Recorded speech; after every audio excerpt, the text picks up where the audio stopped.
Welcome to this edition of the Inside Story. I'm Elizabeth Lee in Washington. For many visitors, historic Chinatowns in California and New York have become tourist destinations. But there are Chinatowns all over the world. Many of them first started as enclaves, where immigrants gathered from Asia either by force or choice to feel safe in a new home, where they often did not feel welcomed. On this episode of The Inside Story, we'll take you to some iconic Chinatowns, some new, some old, but all of them unique. We begin in Los Angeles. The Chinatown there has grown into multiple neighborhoods and expanded into the suburbs. The most recent immigrants from mainland China are joining those from Hong Kong, Taiwan, and Southeast Asia. Michael Sullivan reports on the experiences of the newest immigrants to Los Angeles and what surprised them about their new home. Although many Chinese Americans still celebrate major festivals, live and work in historic Chinatown in downtown Los Angeles, the most heavily populated Chinese areas of Los Angeles are the eastern suburbs, the San Gabriel Valley. 13-year-old Jenny Ha plays with her younger brother here, a place that has attracted many migrants from mainland China. Jenny, her brother and father made their way through Central America, and VOA met them at a migrant center in Panama in February. Their father, Ha, asks that he not be fully identified for fear that Chinese authorities will harass his family in China. Our boat overturned, so we couldn't go by boat. So instead of a 2.5-day walk, we had to walk for 4.5 days in the rainforest. He would later lose sight of the migrant caravan in the depths of the rainforest. I couldn't see anyone in front of us or behind us. At that point, it was a test of my own state of mind. They persevered. When the family reached the United States, they asked for political asylum, and their case is pending. Jenny misses her dog back in China and her mom, who will join them later, but she is happy here. The America I had imagined is a place that's not very safe. But once I got here, I feel it's quite quiet here, and they're especially kind to children. Another asylum applicant from China, Li DeLong, delivers food from a rental car. 2 years ago, he faced hardships and bandits in Central America. Li now lives and works in a neighborhood where not much English is needed to survive. My understanding is that the U.S. is a country of immigrants. Different ethnicities all live within their communities. For a new immigrant like me, who doesn't really understand English, I mainly live in the Chinese enclave. Li copes with loneliness, but says life is better here than in China. In that kind of environment, it's hard to survive. We're not optimistic about the future of China, especially since Xi Jinping came to power. The Chinese economy is declining in a straight line. U.S. officials say from October 2023 through April 2024, 27,700 Chinese migrants tried to enter without visas through the southern border, along with hundreds of thousands of migrants from other countries. The waves of Chinese immigrants arriving in Los Angeles over the years have received help from benevolent groups made up of Chinese who had come before them. More recently, help has come from outside their own communities, including English lessons from this local church and household supplies at this neighborhood charity drive. Much of the aid is informal, coming from new friends made at work or at gathering places like shopping centers and temples, as they adapt to a world that's both familiar and different. Michael Sullivan, VOA News, Los Angeles. From Los Angeles, we travel across the U.S. to New York City. Many people of Chinese heritage go to the Big Apple to work and study. In fact, there are several so-called Chinatowns just in this one city alone. The newest is in a neighborhood called Long Island City. It's just a few subway stops away from Manhattan. Let's see why some locals describe this as the younger, hipper Chinatown. These furry friends come to mind when New Yorkers describe the type of people drawn to Long Island City. They love to keep doggies.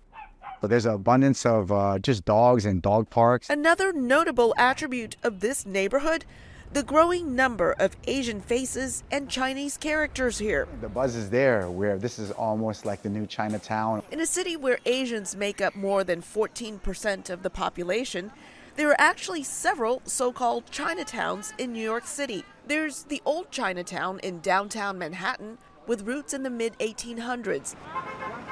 And the Queens neighborhood of Flushing is home to the largest number of Chinese immigrants in New York City, some 70,000.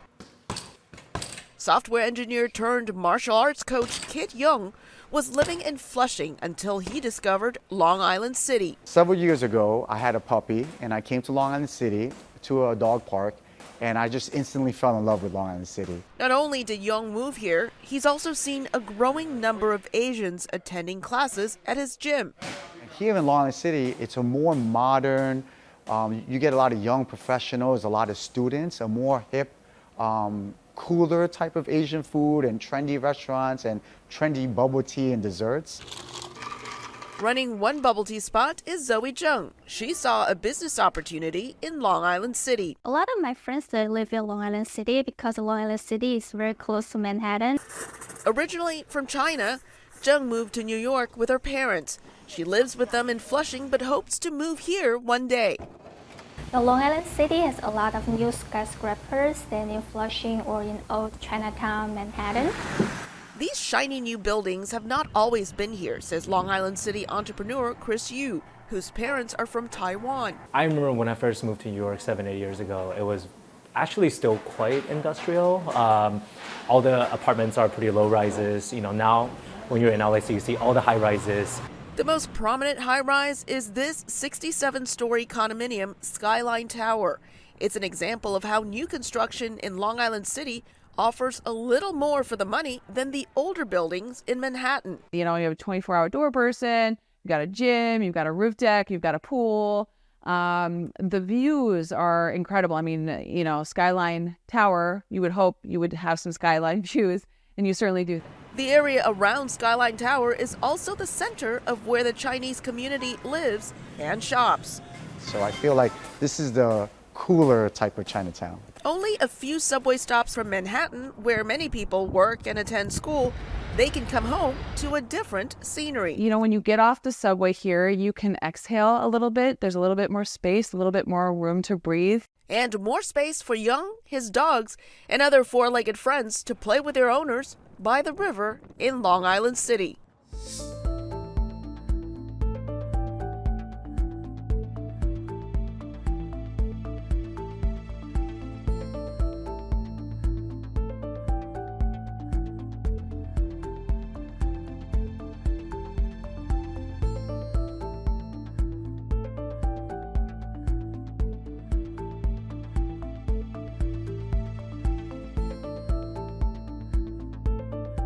We now head to Peru in South America. In the capital city of Lima, Chinese immigrants established a Chinatown after arriving as indentured laborers.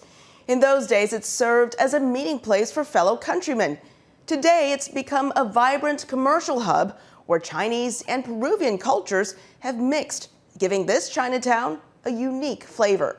Adriana Nunez Rabascal brings us this story from Lima. From the colors to the sounds, and above all, the flavors, the ingredients that make up Lima's Chinatown. It is a fusion of cultures that can be experienced in the food scene here, says restaurant owner Vanessa Young. One of the most common tales you hear is that when the Chinese arrived, they would say "chi-fan." Chi means eat and fan rice. When Peruvians walked by Chinatown, they would say, "Hey, what are the Chinese doing? Chi-fan, chi-fan. Oh, look, their food is called chifa," and it stuck. John has taken the fusion of both cultures to her kitchen. What did the Chinese teach the Peruvians? The way to stir fry, the use of the wok. But what did we teach the Chinese? We add yellow pepper, Peruvian pisco to our dishes. That fusion creates a super enriching intercultural gastronomy. Chinatown is a place Daniel Shang has been visiting since he was a teenager. Chinatown is part of our history, where our grandparents brought us to unite the whole family. Chinese migrants first arrived in Peru in 1849 under the so-called Chinese law. As indentured laborers and servants, the Chinese filled the shortage created by the abolition of slavery 5 years after the first Chinese arrived here. Most of them came from the Guangdong province in southern China. The Great Wave was between 1849 and 1874, when 100,000 Chinese arrived. After working on the land owned by wealthy Peruvians and fulfilling 5 to 8 year contracts, the Chinese were free to start a new life. Many Chinese moved to Lima. The first thing the Chinese did here was start businesses. That's all they knew how to do here in Lima. Other waves of migration brought more Chinese to the country. Very few Chinese families still live in Chinatown, but the community maintains its cultural link to the past in the markets. These are the Chinese mushrooms used in all Chinese stir-fries. On these streets, rituals connect Xiang to his ancestors. This is the entrance of the Guangkun Temple. Guangkun is the Chinese warrior who has been venerated by the Chinese community over time. There are currently about 3 million people of Chinese descent living in Peru. That's almost 9% of the country's population, and with China being Peru's largest trading partner and a place where China is building a major Latin American port, Chinese people are still coming for business. For the descendants of some of the earliest migrants to Peru, the Chinese language may be lost over time, but Chinese traditions, faith, and food can still be found in Chinatown. Adriana Núñez Rabascal for VOA News, Lima, Peru. In the last decade, one of the reasons why many people from China have migrated to countries around the world is because of Beijing's Belt and Road Initiative, which aims to connect China to the world through infrastructure projects that support trade. On the African continent, there are several Chinatowns scattered throughout the city of Nairobi, Kenya's capital. That's where old and new Chinese migrants shop. VOA's Nairobi Bureau Chief Mariama Diallo took a stroll through one of them. From caramel sunflower seeds to Chinese instant noodles, the Fengcheng supermarket has a wide variety of products. This supermarket is not only for Chinese, for any people. This market is in one of the mini Chinatowns in Nairobi. Located in the Kilimani neighborhood, it's about 5 kilometers west of the city's central business district. Owner and former doctor Liu Fengchen opened this market 6 years ago. Originally from China, he came to Kenya 3 decades ago. He married a Kenyan and they have 2 children.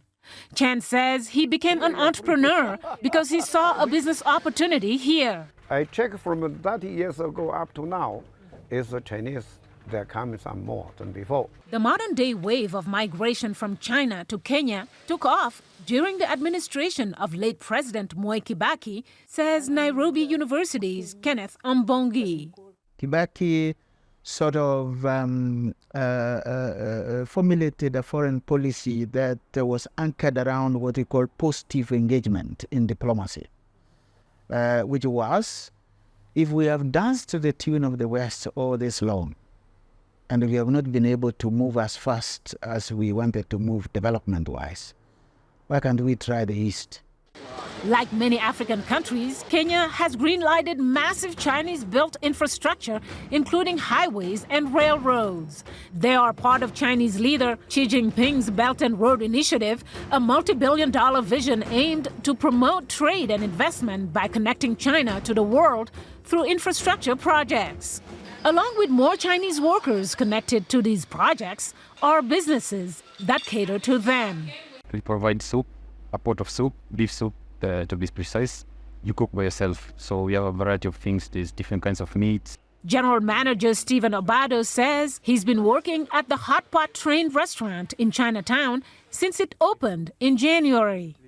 Majority of our customers are Asians, but we also have local customers. So Chinese people and Thailand people, those are the majority of the people we get here. Bonnie Howe, originally from Shanghai, recently moved to Kenya from Uganda for work 6 months ago. She's been a regular visitor here. By eating the hot pot, it can make me missing my homeland. Maybe I'm going to for shopping. Some Chinese will use some special things, like the vegetable is different from local. Fresh faces mean more business for Liu Feng Chen. Between the Chinese and local customers, plus the years he's been living here, he's learned to embrace Kenyan culture and even picked up a little Swahili. Mariama Jallo, VOA News, Nairobi.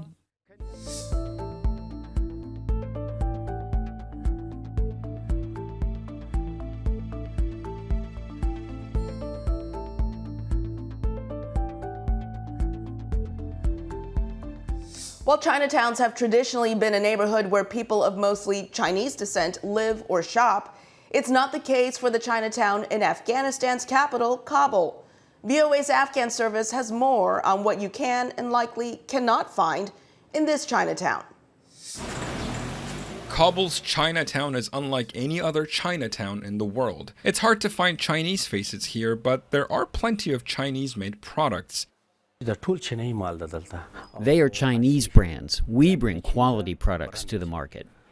Opened in 2019, Kabul's Chinatown is more of a marketplace. It's where Afghans sell and buy Chinese products. While Afghanistan gets imports from Pakistan, Iran, and China, Chinese products offering low prices draw people here. Chinese goods have a good market in Afghanistan, and it is developing. This Chinatown has already been moved once, and there are plans to move it again, says this Chinatown shopkeeper Hafizullah. In the future, they will have a very nice place in Dessabs. Chinese want to build a town, and they plan to have 150 factories there. Hafizullah is referring to the Chinatown Industrial Park project, about 19 kilometers northeast of the current Chinatown. Announced in 2022, developments on the new industrial park can be seen here from the Chinatown in Afghanistan website, sponsored by China's Ministry of Commerce.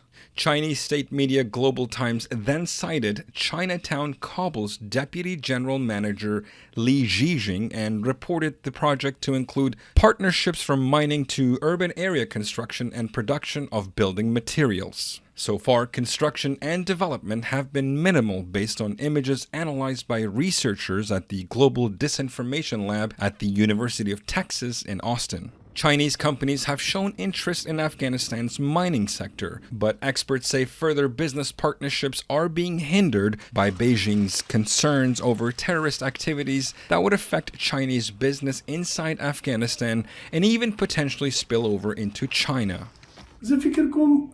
I think the economic-oriented relationship between China and Afghanistan is important, but it is not possible currently, and the relationship between China and Afghanistan is believed to be more security-oriented. To that end, Beijing has repeatedly expressed concern and encouraged the Taliban to combat all forms of terrorist forces within the country. For VOA's Afghan service, Bejan Hamdard, VOA News. While we didn't see a lot of Chinese people in our last story, the next story looks very different as we head to the island city-state of Singapore in Southeast Asia. Nicknamed the Lion City, Singapore is home to a majority ethnic Chinese population. It may seem strange, Chinatown in a majority Chinese area. Adam Hancock thought so and brings us this story from a historic district in the island nation. These murals can be found across Singapore, created by Yip Yew Chong. Some of his most famous pieces can be found in the city's Chinatown. The interior of my Chinatown home. Yip grew up in Chinatown. His family shared a small house with up to 5 other families at a time. But it was what happened outside that shaped his childhood. The whole street is called the Street of the Dead because on the street there were funeral parlors, coffin makers. Like so much of Singapore's history, the story of Chinatown begins with Britain's Sir Stamford Raffles. In 1822, he designated a settlement for the many new Chinese immigrant arrivals. The British had established themselves in Singapore. They had created law and order. There was tremendous hardship in China and difficulties. And so it was natural at that point of a period where there was great disorder and instability in China to go forth. This small island, once a British colony, is now its own nation and has become the second largest port in the world. Despite the name, Chinatown is not a Chinese-only community. The district reflects Singapore's patchwork of cultures. Chinatown is home to the oldest Hindu temple in the country, and one of Singapore's earliest mosques is just up the road. Chinatown is also famous for its elegant shophouses, but as the Chinese population continued to grow, they became overcrowded. It led to many residents being rehoused across Singapore. But for a country where ethnic Chinese make up 3/4 of the population, this part of the city is still a focal point. And the idea of it remains powerful enough for the community to gather here during special Chinese occasions. Today, Chinatown is a hub for Singapore's many visitors, filled with sound, colour, food and shops. It's also home to many family-run businesses, like Tong Heng, which has been serving pastries since the 1930s.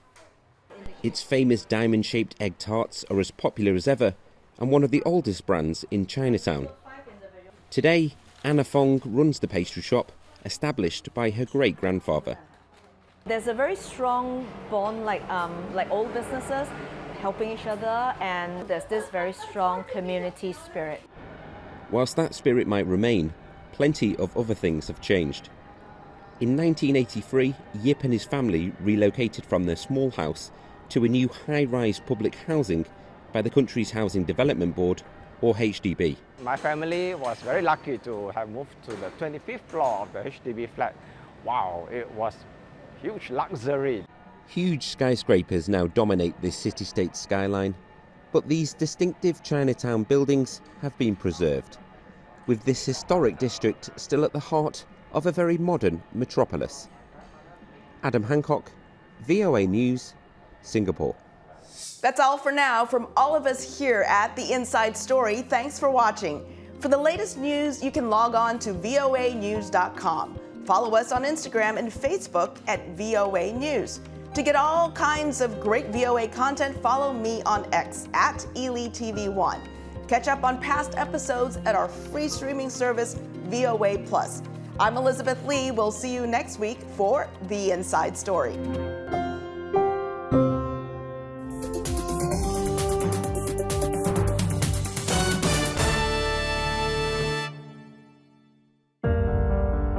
In times of change, when the world seems uncertain and what we hear doesn't reflect what we see, we seek the truth. When we are told only part of the story, we lose trust.